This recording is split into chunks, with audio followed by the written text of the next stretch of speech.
Sahih al-Bukhari 258. Narrated Aisha. Whenever the Prophet took the bath of janaba, sexual relation or wet dream, he asked for the halab or some other scent. He used to take it in his hand, rub it first over the right side of his head and then over the left and then rub the middle of his head with both hands. Sahih al-Bukhari 259. Narrated Maymuna. I placed water for the bath of the Prophet, and he poured water with his right hand on his left and washed them. Then he washed his private parts and rubbed his hands on the ground, washed them with water, rinsed his mouth and washed his nose by putting water in it and blowing it out, washed his face and poured water on his head. He withdrew from that place and washed his feet.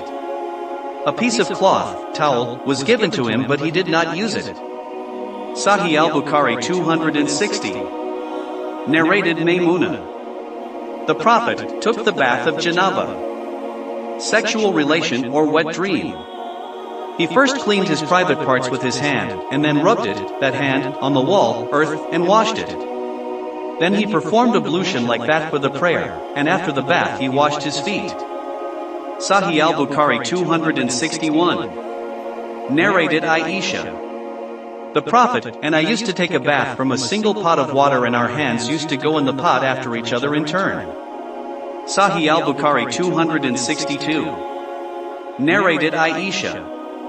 Whenever Allah's Messenger took a bath of janaba, he washed his hands first. Sahih al-Bukhari 263.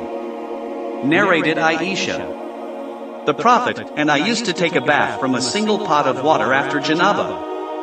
Sahih al-Bukhari 264. Narrated Anas bin Malik. The Prophet and one of his wives used to take a bath from a single pot of water. Shubiya added to Anas' statement after the janaba. Sahih al-Bukhari 265. Narrated Maymuna. I placed water for the bath of Allah's Messenger, and he poured water over his hands and washed them twice or thrice. Then he poured water with his right hand over his left and washed his private parts with his left hand. He rubbed his hand over the earth and rinsed his mouth and washed his nose by putting water in it and blowing it out. After that he washed his face, both forearms and head thrice and then poured water over his body. He withdrew from that place and washed his feet. Sahih al-Bukhari 266. Narrated Maymuna bint al-Harith. I placed water for the bath of Allah's Messenger, and put a screen. He poured water over his hands, and washed them once or twice. The sub-narrator added that he did not remember if she had said thrice or not. Then he poured water with his right hand over his left one and washed his private parts. He rubbed his hand over the earth or the wall and washed it.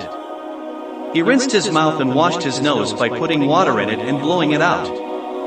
He washed his face, forearms, and head. He poured water over his body and then withdrew from that place and washed his feet.